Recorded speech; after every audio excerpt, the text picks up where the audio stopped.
യമനിലെ തുറമുഖവും സൗദി അറേബ്യയുടെ എണ്ണ ശുദ്ധീകരണശാലയും ആക്രമിച്ച് ആശങ്ക സൃഷ്ടിച്ചിരിക്കുകയാണ് ഹൂതി വിമതർ. യമനിലെ അന്താരാഷ്ട്ര അംഗീകാരമുള്ള സർക്കാരിന്റെ നിയന്ത്രണത്തിലുള്ള മൊഹ്ഹ തുറമുഖത്തിന് നേരെയാണ് ഞായറാഴ്ച ആക്രമണമുണ്ടായത്. ആക്രമണത്തിൽ 4 സൈനികരടക്കം 7 പേർ മരിച്ചെന്ന് സർക്കാർ പിന്തുണയുള്ള ദേശീയ പ്രതിരോധ സേന അറിയിച്ചു. 15 പേർക്ക് പരിക്കേറ്റു. ഡ്രോണുകളും മിസൈലുകളും ഉപയോഗിച്ചാണ് ആക്രമണം നടത്തിയത്. തുറമുഖത്തിലെ കെട്ടിടങ്ങൾക്കും മറ്റ് അടിസ്ഥാന സൗകര്യങ്ങൾക്കും സാരമായ കേടുപാടുണ്ട്. ഭക്ഷ്യവസ്തുക്കൾ അടക്കമുള്ള ചരക്കിനും നാശനഷ്ടമുണ്ടായി. യമൻ സർക്കാരിന്റെ നിയന്ത്രണത്തിലുള്ള ഏറ്റവും വലിയ തുറമുഖമാണ് മുഖ. ഹൂതി നിയന്ത്രണത്തിലുള്ള ഹൊദൈദ തുറമുഖം ഉപയോഗിക്കാതെ തന്നെ ചരക്കു ഗതാഗതം സാധ്യമാക്കുക ലക്ഷ്യമിട്ടാണ് തുറമുഖം നവീകരിച്ചതും. സൗദി അറേബ്യയുടെ ദേശീയ എണ്ണ കമ്പനിയായ അരാംകോയുടെ ജിസാൻ എണ്ണ ശുദ്ധീകരണ ശാലയ്ക്ക് നേരെയാണ് ഹൂതികളുടെ ഡ്രോൺ ആക്രമണമുണ്ടായത്. ശാലയ്ക്ക് തീപിടിച്ചു. ഞായറാഴ്ച പുലർച്ചെയായിരുന്നു ആക്രമണം. ആളപായമില്ല. തീയണച്ചതായി അധികൃതർ അറിയിക്കുകയും ചെയ്തു. 2 ആക്രമണങ്ങളുടെയും ഉത്തരവാദിത്തം ഏറ്റെടുത്ത ഹൂതികൾ വടക്കു പടിഞ്ഞാറൻ യമനിലേക്ക് സൗദി ഡ്രോണുകൾ കടന്നുകയറിയതിനുള്ള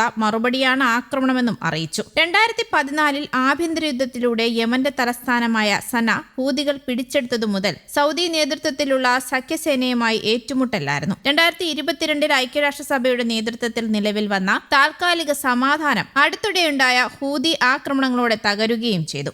അതേസമയം ഇറാൻ പിന്തുണയുള്ള പടിഞ്ഞാറൻ യമനിലെ ഹൂതി സായുധ സംഘത്തിനെതിരെ സൈനിക നടപടി നടത്തിയതായി യമൻ പ്രതിരോധ മന്ത്രാലയം അറിയിച്ചു. ഞായറാഴ്ച പുറത്തിറക്കിയ വീഡിയോ പ്രസ്താവനയിലൂടെയായിരുന്നു നടപടി സംബന്ധിച്ചുള്ള വിശദീകരണം എത്തിയത്. ഹൂതി സായുധ സംഘത്തിനും അവരുടെ സൈനിക ശേഷികൾക്കുമെതിരെ ഞങ്ങളുടെ സേന നിലയുറപ്പിക്കുന്നു. വിവിധ പോരാട്ട മേഖലകളിൽ സൈനിക നടപടി നടത്തിയെന്നാണ് യമൻ സായുധ സേനയുടെ വക്താവ് കേണൽ മജീദ് അൽ നുസൈലി വീഡിയോ പ്രസ്താവനയിൽ പറഞ്ഞത്. യമന്റെ സമ്പത്തും വിഭവങ്ങളും ഹൂതികൾ കൊള്ളയടിച്ചെന്ന് കേണൽ മജീദ് അൽ നുസൈലി കുറ്റപ്പെടുത്തി. രാജ്യത്തിന്റെ സമ്പദ് വ്യവസ്ഥയെ തകർത്തുവെന്നും വിദേശ താൽപര്യങ്ങളും അജണ്ടകളും നടപ്പാക്കുന്നതിനായി യമനെ പ്രാദേശിക സംഘർഷങ്ങളിലേക്ക് വലിച്ചിഴച്ചുവെന്നും കേണൽ മജീദ് അൽ നുസൈലി ആരോപിക്കുകയും ചെയ്തു. യമന്റെ ഔദ്യോഗിക സായുധ സേനയെയും ഐക്യരാഷ്ട്രസഭ അംഗീകരിച്ച യമൻ സർക്കാരിനെയും പിന്തുണയ്ക്കാൻ അദ്ദേഹം ജനതയോട് ആഹ്വാനവും ചെയ്തു. രാജ്യത്തെ ഭരണ സംവിധാനങ്ങൾ പുനഃസ്ഥാപിക്കുന്നതിനും യമൻ ജനത അനുഭവിക്കുന്ന ദുരിതങ്ങൾക്ക് പരിഹാരം കാണുന്നതിനും എല്ലാവരും പിന്തുണ നൽകണമെന്നും നുസൈലി ആവശ്യപ്പെട്ടു. നേരത്തെ അന്താരാഷ്ട്ര അംഗീകാരമുള്ള യമൻ സർക്കാരിന്റെ നിയന്ത്രണത്തിലുള്ള പ്രദേശങ്ങളിൽ ഹൂതി വിമതർ ആക്രമണം നടത്തിയിരുന്നു. ഹൂതി വിമതർ നടത്തിയ ആക്രമണത്തിൽ കിഴക്കൻ യമനിലെ സർക്കാർ സേനയുടെ ഭാഗമായ 30ഓളം സൈനികർ കൊല്ലപ്പെട്ടതായി റിപ്പോർട്ടുകൾ പുറത്തുവരികയും ചെയ്തു. മാരി പ്രവിശ്യയിലെ